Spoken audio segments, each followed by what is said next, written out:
So welcome back everyone. Welcome back to our lecture series on non-smooth optimization in infinite dimensional spaces. If this is your first time watching my video, I'm thrilled to have you here. A warm welcome to you, and I strongly encourage you to subscribe to the channel. I mean, of course, subscribing is not mandatory, right? I mean, not by any means. I believe in your freedom of choice, and if subscribing is not something you want to do, that is absolutely fine. Right? I mean, you have the right to decide what works best for you. I mean, after all, you are mature enough, right, to make your own choices. So, in our previous episode, we actually talk about differential calculus in Banach spaces. So we basically kind of extended the notion of derivative that we know from finite dimensional spaces to general Banach spaces, right? So, and at the very last end, we were actually concerned with the characterization of minimizers of a function f, right? Say you have a function f, right, defined from x into r, right, where x is actually, I mean, it's a Banach space, right, of infinite dimension. So this is infinite dimensional. And well, we know that a minimizer, x bar, right, x bar is a minimizer of f.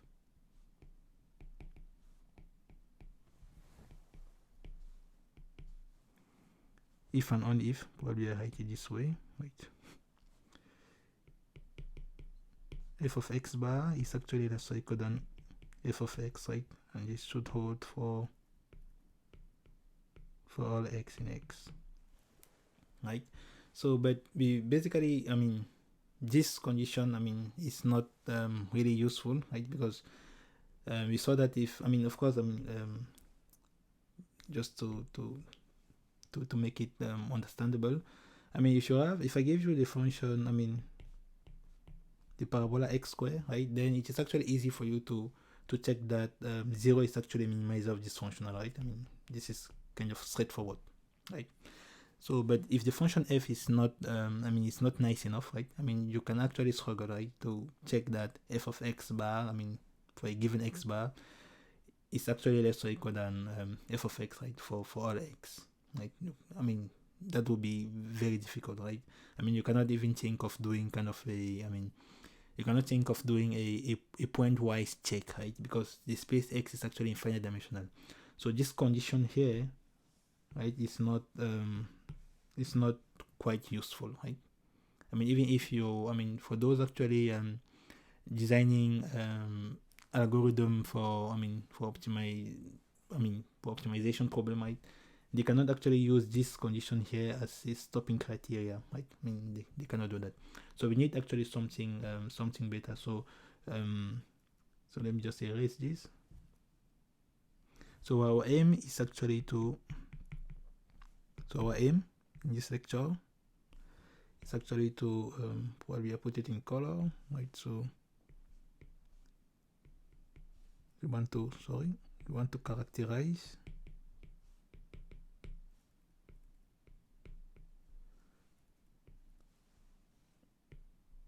x bar, right, beyond this condition here. And the way we do it, I mean, we basically do it via the help of the Fermat principle, right? So, but for that, we actually need an additional assumption on the function f, right, itself. So, if you have a function f is actually Gateaux differentiable, then a minimizer x bar, right, of f should satisfy that the Gateaux differential of the function f at the point x bar should be 0. Right? This is quite similar to what you know from finite dimensional cases, right? Finite dimensional setting, right, where you know that if you have a minimizer of a functional, then the gradient, right, of the function at that point should vanish. So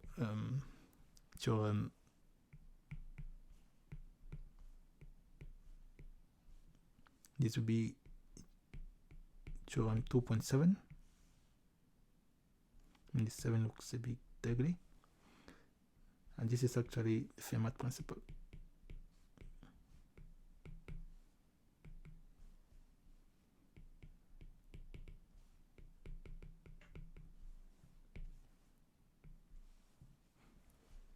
Okay, so what are the assumptions?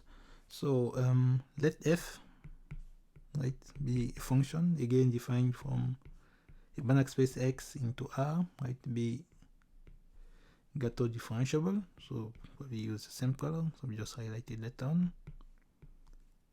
Oops. So say you have a function f that is Gateaux differentiable.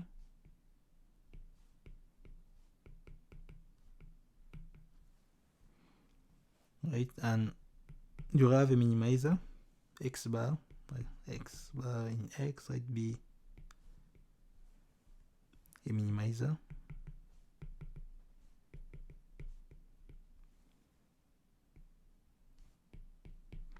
Of f, right? Then the Gateaux derivative of f at the point x bar, I mean at the minimizer, it's actually 0, right? I mean this, of course, we actually saw that, that the Gateaux derivative of the function f, right, at the point x is actually a linear bounded operator. So when when I say that gf x bar equals to 0, this means this is not the 0 of R, but the 0 of, the 0 functional, right? So basically, this is another way of saying that the duality pairing, right, of gff of the derivative of f at x bar applied to h, right? This is the duality pairing, right? So this should be 0 for every h in x, right?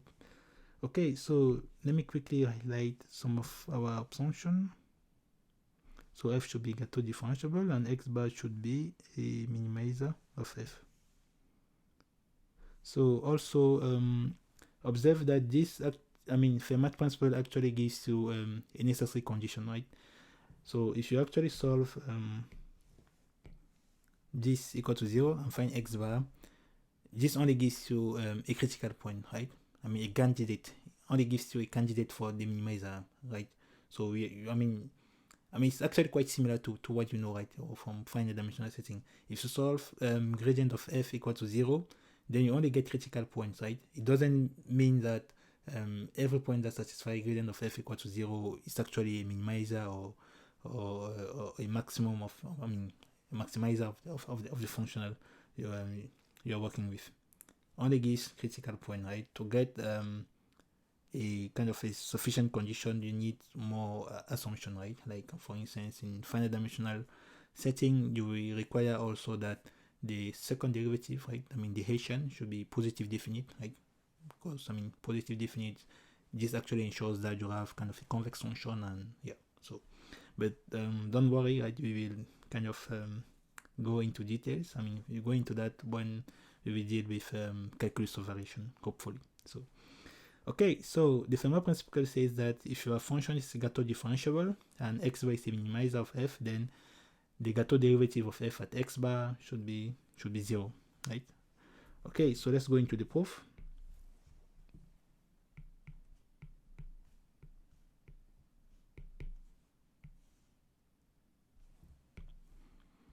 Okay, so of course we assume that our function is Gateaux differentiable and that x bar is a minimizer. So let h be in x, right, be arbitrary, right? F Gateaux differentiable.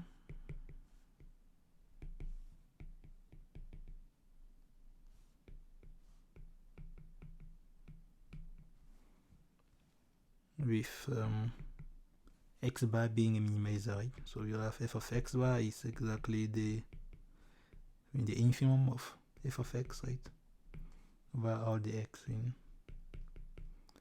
the space x. Then, because x bar is a minimizer, then we know that f of x bar should be actually less or equal than f of x bar plus th, right, for every t positive, right? So why am I using f of x bar plus th? Because I want to use the fact that our function f is actually Gateaux differentiable, right? And don't lose sight of the fact that we want to show that the differential, I mean the Gateaux derivative of f at x bar is equal to 0. So because actually this term here is actually in x, right? Then we know that f of x bar is actually less or equal than f of x bar plus th, right? No matter, I mean, for every t strictly positive, right? So this means that now it's only about bringing f of x bar on the other side. That f of x bar plus th minus f of x bar, right? It's actually greater or equal than 0, right? Of course, this still holds for every t positive, right? Strictly positive. So if I divide by t is a positive number, so the sense of the inequality doesn't change. So we get that f of x bar plus th minus f of x bar, right, divided by t. Oops. Should be greater or equal than 0. Of course, for, I mean, still for every t positive. Now, if I let t goes to 0, right, because t is actually arbitrary so far, so I can actually make t small enough. So, so this means that the limit of this f of x bar plus, oops, plus th minus f of x bar divided by t, right, when t actually goes to 0 from above, right, to 0 plus, this is still greater or equal than 0, right? But this is exactly the definition of our Gateaux derivative, right, of f at x bar applied to h. I mean, if you don't know what Gateaux derivative means, I mean, I strongly invite you to watch my video on differential calculus in Banach spaces, right? So I will put the link at the upper right corner of the screen, so feel free to check it out. So this means that the Gateaux derivative of f at x bar, right, applied to h, I'll just write h, right, but you should understand this as df of x bar applied to h, right, because df of x bar is actually the function, or maybe I should just write this, right, and this is actually greater or equal than 0, right. Now, since I mean, from here we can directly conclude, right, since h is actually in x, right, it's arbitrary, right, we can conclude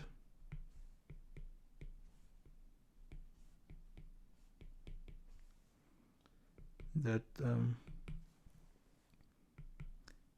the differential of f at x bar is equal to 0, right? I mean, probably, I mean, if you are confused with my notation, I think I'm not being consistent. Oops. Okay, so this is another way of writing the, I mean, this duality pairing, right? Okay, so I claim that because h, I mean, was chosen to be arbitrary, right, in x, right, and we can actually conclude that the Gateaux derivative of f at x bar is equal to 0, right? So why can we conclude that? I mean, think of it for a minute, right, and probably drop in the comment, right, your answer. So this is basically because you can actually repeat the same process. I mean, you can repeat the same argument above with minus h, right? So if you repeat the same thing with minus h, then you get the same thing with minus h. I mean, let me just write it probably as you can repeat. I mean, you don't even need to repeat the process, right? But, well, as you can repeat the argument above.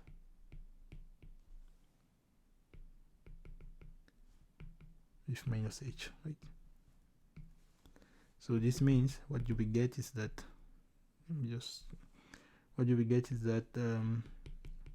Gateaux derivative of this at minus h, right, is greater or equal than 0, right? But we know that the df of x bar is actually a linear bounded operator. So this is again minus beta derivative of f at x bar applied to h greater or equal than 0, right?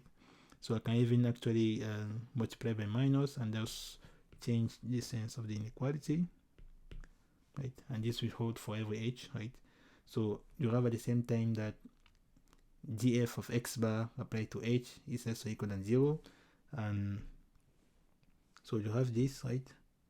And you also have df of x bar applied to h equals to greater or equal than 0. So you can conclude that the functional df of x bar is actually 0. Okay, so this actually ends the proof, right? So